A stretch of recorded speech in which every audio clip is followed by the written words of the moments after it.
Hola chicos, mi nombre es Silvia Cigarán y los estoy acompañando en un recorrido por los saberes de la química junto a la profesora Silvana Espiso. En tiempos de pandemia y mientras nos seguimos cuidando, los invito a ubicarnos en el laboratorio que tenemos en nuestras casas, la cocina. La ciencia tiene mucho de cocina, de probar, de mezclar, de observar, comparar y descubrir. Aprovecho para recomendarles un libro que se refiere a estos temas, El cocinero científico, de Diego Golombek, el mismo de los videos de la serie Proyecto G que hemos compartido en clases anteriores.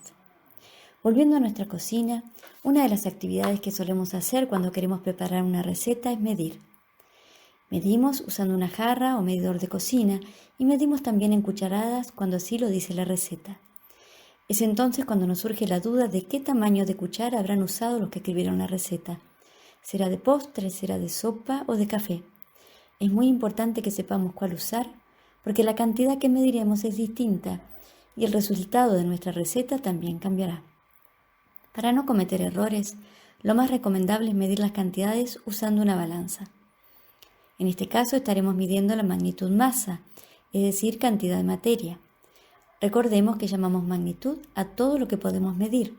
Por ejemplo, el tiempo lo medimos con un cronómetro o un reloj, la temperatura con un termómetro.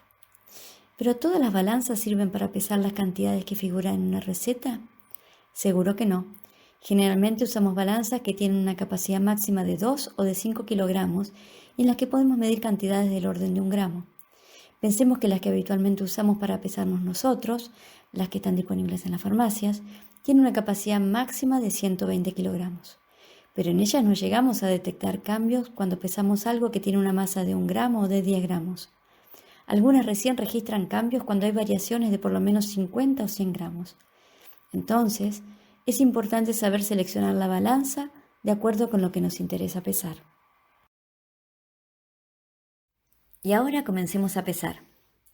Cuando vamos a utilizar nuestra balanza de cocina, lo mismo que con la del laboratorio, debemos reconocer la tecla tara que nos permite descontar el peso del recipiente donde colocaremos el ingrediente de la receta, en este caso azúcar. La balanza se pone en cero y así solo registra la masa del contenido.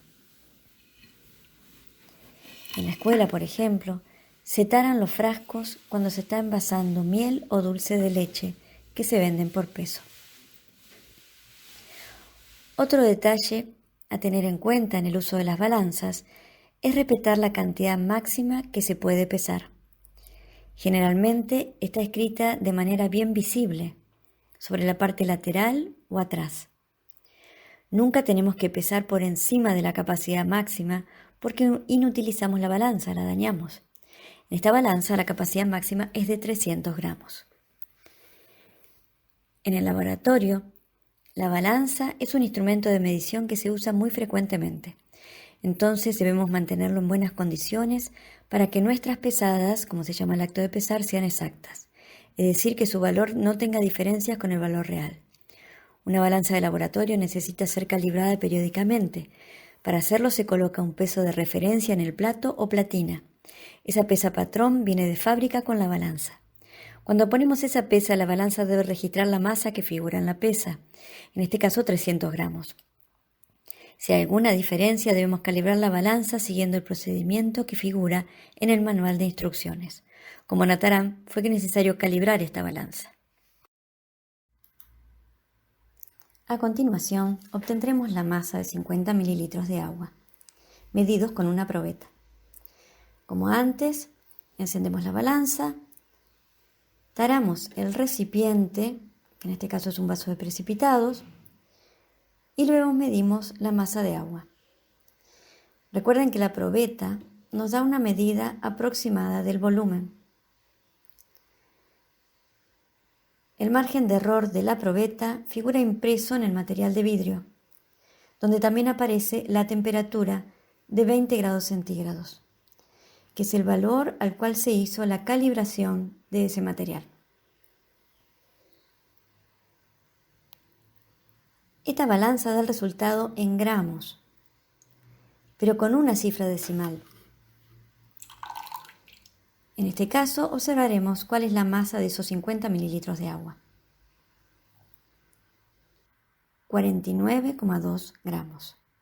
En la balanza de cocina que usamos antes, la lectura se hacía en números enteros, por ejemplo 15 gramos, 55 gramos. En esta balanza, en cambio, podemos medir la masa de objetos de menos de 1 gramo.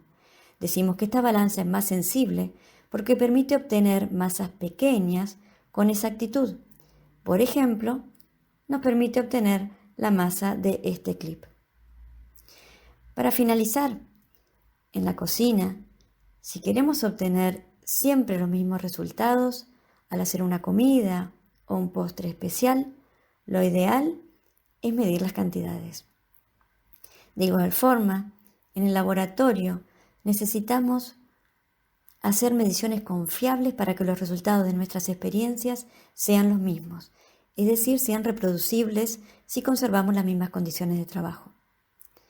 Los espero en unos días para seguir aprendiendo un poco más sobre el trabajo en el laboratorio, que tiene muchas similitudes con lo que hacemos en nuestra cocina. Hasta pronto y nos seguimos cuidando.